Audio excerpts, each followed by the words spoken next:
Hello everybody, thank you for tuning into my video again. As you can already see, it's one about the LED license plate lights this time around. Super easy install, should be a short video for you. Please stay tuned and I'll show you how I did it. Also, please consider subscribing and hitting that bell notification so that you don't miss out on any of the latest videos. I'm just going to start off this one by showing you just the box that they came in. It's a really inexpensive set from Amazon. It was just about $20 and it came with 10. So if you have some friends that need this upgrade done too, maybe do them a favor and get it done for them, since you'll have all the extra bulbs. So on the 2019 Forte, it's a pretty easy installation, I guess. Just on the bottom side of the trunk lid there, there's just two screws. You just need a Phillips head screwdriver. Unscrew those and you'll see the little kind of container for the bulb pop down. You just pull it out and you'll see that it's a twist motion to get the bulb out. There is two little green lines to show you the alignment of how it should be when you start and how you should be when you end the installation. So I just popped the bulb out and it's a pretty easy bulb to take out. It's probably the easiest on the entire car. So just pull it out and grab your replacement LED, and you should be able to pop it in with pretty easy pressure. There's not really any sort of pressure that's required.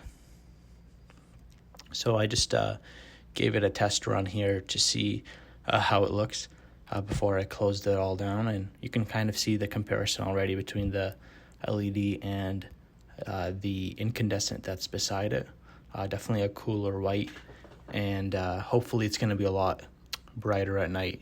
Can't really tell at this moment because it's still daytime, but as you saw in the beginning of the video, it definitely is a lot brighter.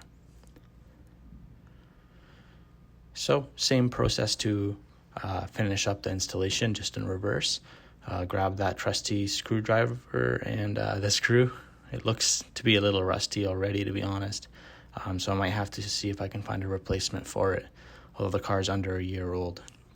Yeah, screw that back up and move on to the next one.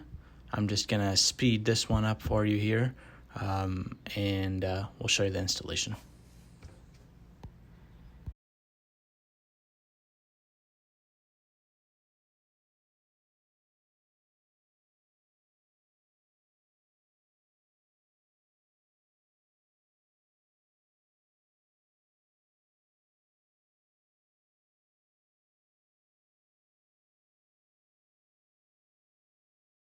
All right, so right here, I just wanted to show you how I actually looked inside the enclosure there for the bulb, and then just pop it right back in.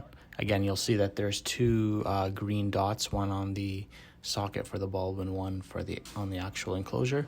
Make sure you line them up when it's all placed inside the enclosure so that you know it's tight and clipped in. And then again, same process. Make sure you tighten that screw up. And it's really easy to cross thread, I actually noticed, so I'll make sure it's lined up perfectly when you first just put the screw there. Now finally, I get to see how they both look, even with the enclosure all tightened up and done. It won't look much different right now because it is daytime. However, it does look quite good at night. It's extremely bright, not bright enough to impede the backup camera or anything like that, or make someone mistake it for a reverse light. That's coming in another video, but it definitely adds a nice class to the car, and I like the cool white look versus sort of the soft yellowy light that came with the car originally. So thank you so much for watching the video and staying till the end here. Please consider subscribing and hitting the bell so that you don't miss the next video, and maybe checking out one of my other videos that I've already uploaded. And hopefully you do find this helpful and informative. And thank you again.